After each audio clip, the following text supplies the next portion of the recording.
Paul Lyle. Recently, I had the pleasure of interviewing a true, well, British statesman, Mr. John Inman.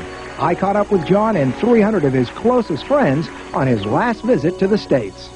John, how did you get your break into television? How did you get recruited for Are You Being Served? Well, now, a lovely man called David Croft, who co-wrote Are You Being Served and directed it, I had worked for several times, playing little bits on television in sitcoms, and I was always covered up. I always had a moustache and glasses and a flat cap. And I played things like removal men, you know. I'd arrive at somebody's door with a wardrobe under my arm and say, "Where do you want it, missus?" You know, and things like that. Silly little piddly parts. And then I did a show for him in the West End, a musical called Anne Veronica, which he quite liked, and he wrote me a letter saying, "Dear John," afterwards, "thank you very much for the work you've done in Anne Veronica. You've really been very good, and one day I shall write something that you can really get your teeth into. Love, David." And then underneath he put, "P.S. This letter does not constitute a contract." I've still got that letter. But about 3 years later, 3 years after that, along came this script. I was doing a Christmas show again in Coventry, and we were about to finish. I think it was something like the Wednesday or Thursday before we finished at the weekend. And this script arrived, which was to start on the Monday, and it was for a week's work. It was for a one-off comedy playhouse called Are You Being Served? And a little note with it from David: "Dear John, would you like to do this, and would you like to play Mr. Humphreys, who is the second sales on the gentleman's hosiery department?" And I thought, yes, of course John would, because John was out of work. So I said yes, and I went along to the first rehearsal the following week, and I was the only person I'd never heard of, because there were loads. There was Molly I'd seen on the television, Frank Thornton I'd seen on the television, Trevor Bannister had just done a wonderful series called The Dustbin Men, and Wendy Richard had been on the television since she was like that big, you know. So I knew all these people, but they didn't know me. And we did the one-off pilot of Are You Being Served? Anyway, they said, "Will you make 5 more?" So I was highly delighted. I mean, I thought that was the most wonderful thing. So we made 5 more, and David Croft said to us the night they were going out, "Whatever you do, don't read the papers tomorrow, because you'll be very upset, because it will be slated." And it was. He was dead right. The press hated it. They thought it was, oh, dreary. Who wants to look at people in a shop? And we didn't do very well with the 6, because we went out against Coronation Street. Whoa. Which is still the longest running British television show. Big, yes. Half past 7 on a Wednesday we went out against that. And no one saw us. So, in their wisdom, and they had wisdom in those days, they don't anymore, they put out our show on a Friday, only a few months later, a Friday at 7:30, and it suddenly went woof, through the roof, and everybody wanted to see it, and the BBC wanted to make more and more and more.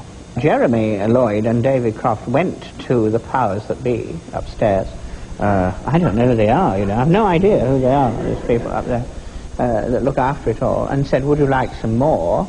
And they said, yes, we would love some more, but will you get rid of the poof? And David Croft said, if the poof goes, I go, so they didn't get rid of the poof. Or faggot, for you people that don't understand. When Mr. Humphreys first came to the screen, and everybody discovered him, which was quite quickly, it was around about 1973, I became what they call a star overnight after 20 years. Everybody said that. They said, you're a star overnight after 20 years, because I'd been working very, very hard and enjoying every minute of it. Also, I was able to go into Woolworths without anybody saying anything to me. You know, I was able to go shopping,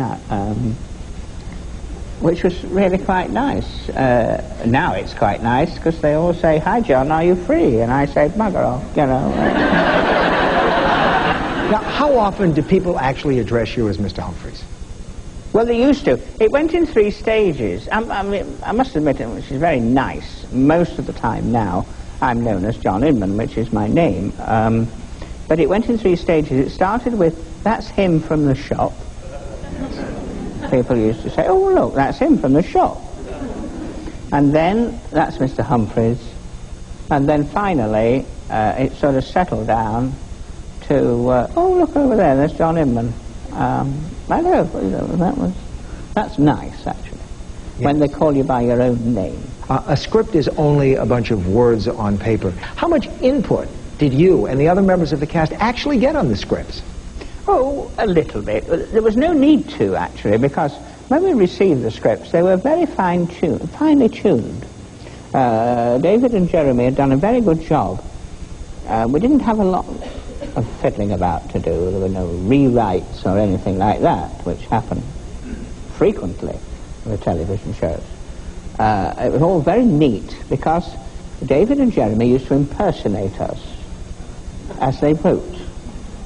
We were never allowed to watch this, you understand, but they used to do this.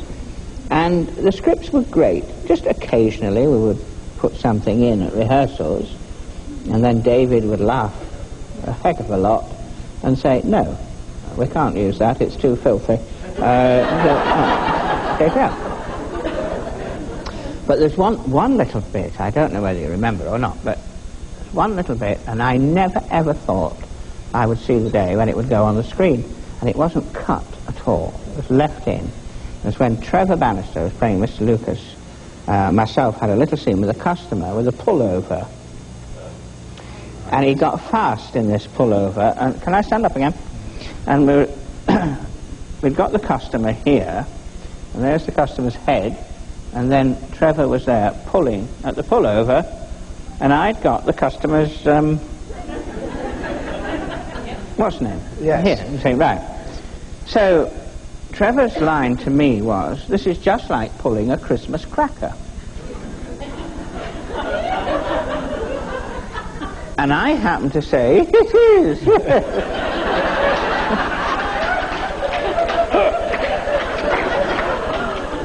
And I wonder who's going to get the novelty. And they left it in. It's actually in the show. I couldn't believe that. There must have been some hilarious moments during the rehearsals and actually the tapings of the show. Are there any blooper reels of Are You Being Served? No. There are, well, I think possibly only for the privacy of our own home, we have a blooper reel of Are You Being Served Again? Because a lot of that was done on film, yes. You see, without being in the studio. We were at the farmyard, so it was easier to keep. And our little editor man used to snip all these bits out, and he did a tape for us all as a present at the end of it. But Are You Being Served? No. And there must have been loads of them, because we did laugh a lot, Paul. I mean, we were like naughty children, definitely. And David Croft used to get very, very angry and say, now come along, are we going to do this or are we not? pull yourselves together, and that would make us worse, you see. What was the first leading role you had? Do you remember? No, I don't, actually. So old, you wouldn't believe it. There's so much Scotch tape at the back here, holding it. No, I don't really remember. But I did lots of comedies, one after another, and it all sort of snowballed into me going... Well, then I started doing the Christmas shows. I started playing in Cinderella. I started playing the ugly sister in Cinderella. Wait, ha, ha, ha, what's wrong with that?